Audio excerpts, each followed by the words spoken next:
Bayangkan, satu dunia di mana tak ada langsung suara manusia, tak ada internet, penuh dengan bahaya selama 26 tahun. Dan hang satu-satunya manusia yang tinggal dalam hutan tu. Ni adalah kisah benar. Depa panggil lelaki paling sunyi dalam hutan Amazon. Pada awal tahun 1996, dalam tengah-tengah hutan tebal di wilayah Tanaru, pegawai perhutanan dan agensi orang asli Brazil yang dikenali sebagai FUNAI, F bukan P.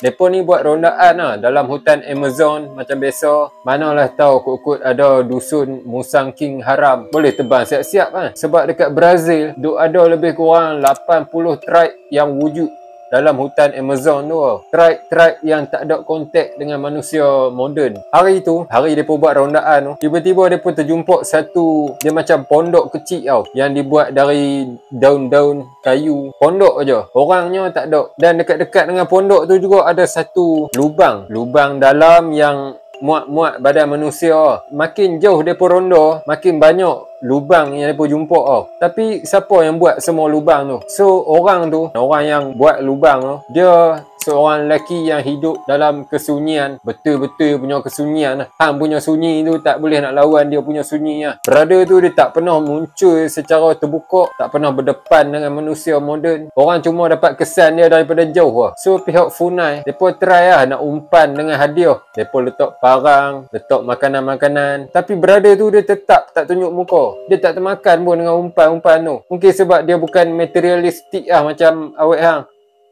Disebabkan mereka tak ada info langsung tentang brother tu. So mereka pun bagi gelaran dekat dia, The Man of the Hole, lelaki lubang. Sebab gaya hidup dia yang pelik lah. Tahu mana dia camping kan, tahu mana dia rehat, dekat situ ada lubang. So pihak FUNAI jalankan siasatan lanjut. Dan akhirnya mereka percaya yang brother tu satu-satunya orang yang terselamat dari pembunuhan beramai-ramai. Tribe dia, suku kaum dia, semua mati. Pembunuhan yang katanya dilakukan oleh pelombong dan peladang haram. Katanya dekat situ memang ada satu tribe ni yang jumlah mereka agak kecil lah. Malangnya tribe tu diserang kumpulan bersenjata ni, clean habis, mati. Kecuali seorang brother tu. Sejak dari tu, brother tu dia terpaksa survive seorang-seorang, tak ada geng, berpuluh-puluh tahun. Lalu ni kita buh nama dekat dia kan, bagi memudahkan urusan Lando, bukan nama sebenar.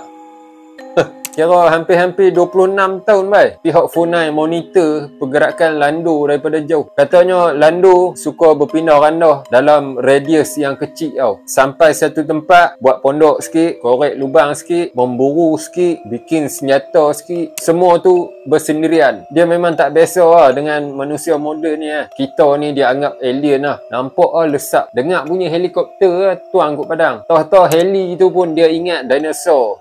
Mana kita tahu. Penuh sekali tu pemberita ataupun wartawan, mereka nak try dekat dengan Lando tu Mungkin nak berkenalan dengan Lando kan. Nah, terus dia panah. Jawapan sebenarnya sampai ke hari ni tak ada. Dah nak interview pun tak boleh. Pemalu pula Lando. Umpan dengan parang makanan pun tak jalan. Takkan nak kena pacok PS5 Pro depan muka dia. Makan modal TV flat screen lagi. Sampailah ke tahun 2009, kerajaan Brazil isytihar 8,000 hektar tanah sebagai zon perlindungan. Kira area yang Lando ada tu Kira semata-mata nak jaga Lando Tribe ni pun dia lebih kurang spesies binatang Kalau boleh kerajaan nak jaga tak mau bagi pupus So tribe Lando tu tinggal dia seorang, nak peda elok-elok Mati dia dah pupus satu lagi tribe. So dia pun nak jaga benda tu Hutan Amazon ni dia luas gila Dia meliputi beberapa negara, bukan Brazil aja. Masalahnya area Lando tu dah tak ada tribe lain Ada tribe Lando Tribe Lando pun dah tak ada. Jadi ada Lando seorang Lagipun terlalu banyak geng-geng haram dalam hutan ni buat projek-projek haram sampai habis terganggu ekosistem dan masyarakat orang asli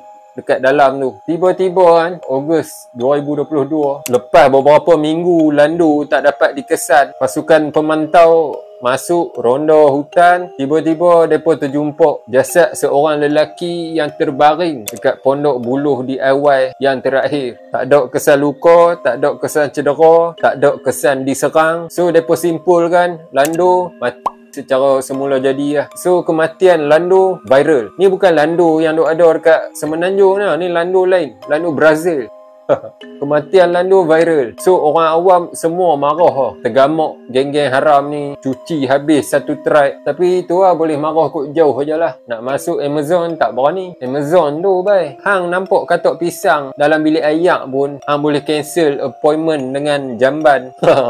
Ni kalau hang nampak katok Amazon dah serupa katok Jiraya dah. Kiranya sampai ke hari ni lah, nama sebenar Lando tak diketahui. Bahasa yang dia cakap pun kekal misteri. Budaya, kepercayaan puak dia pun hilang selamanya. Tak ada nak kaji. Kerajaan Brazil hanya dapat rekodkan kewujudan mereka je. Tak ada maklumat lain. Hang bayangkan, tengok sahabat andai kena bunuh terselamat seorang-seorang 26 tahun terpaksa survive tanpa bercakap dengan siapa-siapa, lari sana sini, mengelak dari bahaya, bertarung nyawa, nak isi perut saja, nak main TikTok pun tak ada. Kalau tidak boleh lah juga kan buat Amazon vlog, memang viral confirm. Kalau hang lah, hang boleh tak hidup macam tu? Kalau boleh Roger lah kat komen, nanti aku ejah fly pergi Amazon. Jangan lupa like, share, komen, follow, subscribe. Banyak lagi kisah yang akan diludah. Gerak lu.